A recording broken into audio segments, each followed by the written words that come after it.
Our gospel story for today is one of the most iconic and widely recognizable stories about Jesus, in part because it seems so out of character. This is not your turn the other cheek Jesus. You almost expect Peter to walk up and offer him a Snickers bar as the tagline, "You're not you when you're hungry," flashes on the screen. Since it is so iconic, it makes sense that it's been depicted artistically in a number of different ways, and I thought that it might be fun to look at a few of them this morning. Now, this first is a classic that's done in one of the best mediums that there is, Lego. This actually comes from something called the Brick Bible, which is an entirely Lego depiction of both the Old and New Testaments. And I have the Old Testament one if you ever want to check it out. The next image that I found is a little bit of a throwback reference. Do you remember those WWJD bracelets that got super popular back in the early 90s? They started with a youth group at a church in Holland, Michigan, actually, and were meant to help inspire the kids to stop and ask the question, what would Jesus do? And let that answer be what guided how they would respond to any given situation, which usually is pretty good advice. But we need to remember, as this meme points out, that if anyone ever asks you, what would Jesus do? Remind them that flipping over tables and chasing people with a whip is within the realm of possibilities. I've also seen versions that talk about, what would Jesus do if he was losing a game of Monopoly? Now, this next one is a little spicy and controversial. Instead of money changers and animals, Jesus is chasing the heads of major banking and financial establishments out of the temple. There you can see Citibank and Wells Fargo, JP Morgan Chase, Goldman Sachs. We might get some letters for showing that one. And then lastly, here is what you get when you ask an AI image generator to recreate the scene of Jesus flipping over the tables. I mean, it's technically correct, right? It does make me feel a little less anxious about losing my job to AI, at least for the time being. So far this year, we've primarily been hearing readings that come from the Gospel of Mark, but today we take a slight detour over into the Gospel of John. Given our proximity to Holy Week, as soon as I read the first verse, where it says that it had come time for the Passover and that Jesus went up to Jerusalem, I assumed that this story took place just before his betrayal and crucifixion that we will hear about in just a few weeks' time. But then I looked and I noticed that it's only chapter 2, and I realized that we weren't at the end of Jesus' story. No, this is the very beginning. In fact, so far in the Gospel of John, Jesus has performed only one miracle, turning water into wine at the wedding in Cana, which is the passage that comes immediately before this one. And as you might remember, he was a little reluctant to do that, but he ultimately acquiesced to his mother's request. So, this scene in the temple is Jesus' first freely initiated act, besides him calling the disciples. And if that bride and groom had hired a better party planner, or if there had been a Costco near them and they hadn't run out of wine, this story might have actually been the inaugural act of Jesus' public ministry. What a coming out party that would have been. Now, we need to start our analysis of this story by acknowledging the fact that these people weren't technically doing anything wrong. It's not like an illegal poker game had popped up in the narthex and the priests were just too scared to kick them out. These vendors were sanctioned by the highest level of temple authorities. And that's because there were some legitimate as well as practical reasons for what they were doing. People came to the temple in Jerusalem from all over the place, usually for one of two reasons. The first was to pay the temple tax, which was a per capita fee that was paid by each family to help keep the temple running. It went towards supporting the priests and covering other operational expenses like the cost of construction, which, as you heard, had been going on for 46 years at that point. Problem was, since these people traveled from all over, they had all different kinds of money, different currencies from their homelands, but the temple would only accept shekels. Enter the money changers. Imagine those currency exchange booths that you see at the airport. They were more than happy to take whatever kind of money that these weary pilgrims might have and exchange it for the temple-approved shekels, with the addition of a nominal handling fee, of course. Now, the other reason that people visited the temple was to make sacrifices to God. But as you can imagine, it would have been a real pain to have to drag your cow or sheep or doves all the way to Jerusalem with you. So instead, people would sell their animal at home, bring that money with them, and use it to purchase a new one at the temple.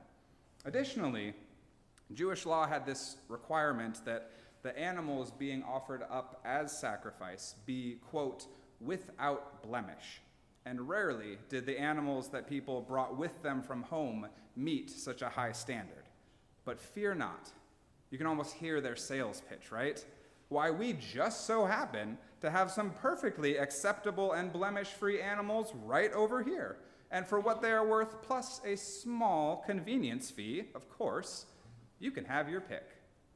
So, was what they were doing legal? Yes, technically. Was it also predatory and a little exploitative?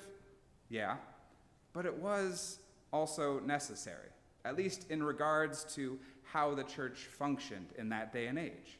You know, the temple tax needed to be paid. People needed a convenient and practical way to go about making their sacrifices to God, and so these vendors were allowed to stay. But Jesus still took issue with what was going on. As theologian Gary Neal Hansen notes, Jesus objected to the misidentification of the temple with a marketplace, a place people go to get conveniently what they want or need, which wasn't the purpose of the temple. The temple was supposed to be a place of worship, a place to come and be in community with other people of faith, a place to encounter God. But because of these practices, people weren't going to the temple to encounter God. They were going to make good on their debts, to fulfill an obligation, to check a box and move on to the next thing on their to-do list. It had reduced their reason for visiting the temple to a simple transaction, an exchange of commodities. And when that's the case, when that's the only reason, or at least your main reason for going, how can that not have an effect on how you view your relationship with God? Can you even call it a relationship anymore when it has become so transactional? And that is in part what Jesus objected to.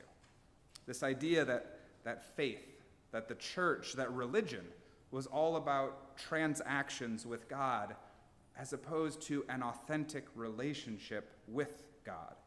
And there are still people who treat religion, treat their faith in the same way today. You know, people who say to themselves, if I do X, Y, and Z, if I pray every night and go to church on Sunday and give the occasional donation, then God will bless me, or at least not punish me. You know, we'll be square. But that's not how this works. Churches shouldn't be places where people, shop around for the best deal on salvation. I heard the Methodists are offering 50% off over here, but the Lutherans have a BOGO deal going where if you buy one, you get one for free. No, that's not what the church or faith is supposed to be all about. Churches should be communities where we can come together to hear the good news be proclaimed, where we can receive the promise that is found in the life, death, and resurrection of Jesus Christ. They should be places where wonderfully imperfect people are welcomed and loved exactly as they are. Church should be a place where we come to understand that the only thing God really wants from us is a relationship. Now, in addition to calling out the ways that these temple practices reduced faith to a simple transaction, Jesus was also calling out how they distorted people's priorities and what it was that they valued. I recently saw a tweet that said, "I don't know who needs to hear this, but stop trying to sit at tables that Jesus would have turned over." I'm going to read that again because it deserves to be heard twice. Stop trying to sit at tables that Jesus would have turned over. Dang. I mean, if that doesn't just hit me right here. How often do we, as humans, try to do that? We get caught up in the trappings of this world, in value systems that look nothing like the things that Jesus valued. We want to fit in and be like and be liked by people who live in ways and treat others in ways that are completely opposite to how Jesus calls us to live and treat one another.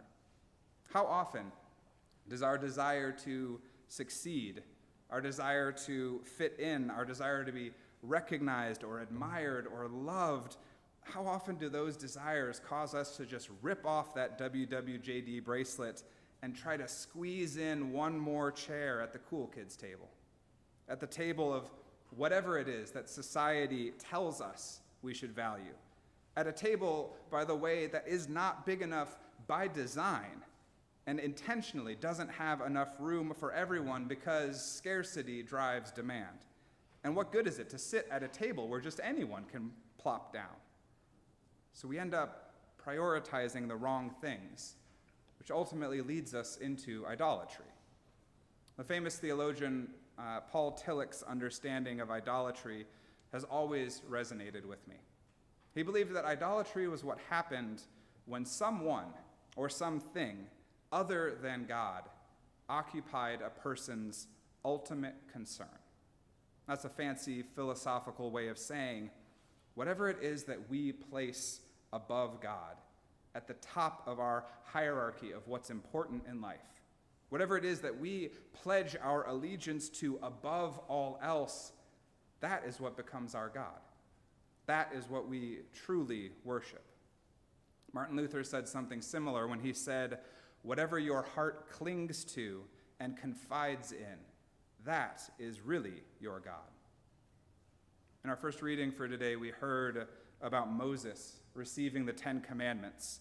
The first one being, "You shall have no other gods before me. You shall not make for yourself an idol. You shall not bow down to them or worship them." And yet we know that shortly thereafter, the Israelites made for themselves a nice little golden calf to worship. What is our golden calf? Are there things that we value above or cling to more than God?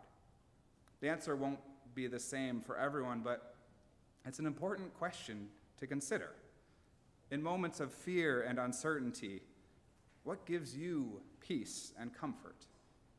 Has money or status or comfort or image or technology or any number of other modern or not so modern idols knocked God out of that top spot and become, as Tillich says, your ultimate concern? If the answer is no, then that's awesome. But being vulnerable, I'll admit that those idols, they have a sneaky way of climbing up my ladder of importance. And before I even realize it, something other than God has become my ultimate concern. And it's never an active choice or a conscious decision on my part to bow down to the God of money or the God of comfort, which is what makes it so difficult to notice when it's happened. And that is exactly why we need Jesus, the great disruptor, the one who looks at what we see as just being business as usual and says, no, this is not how things were meant to be.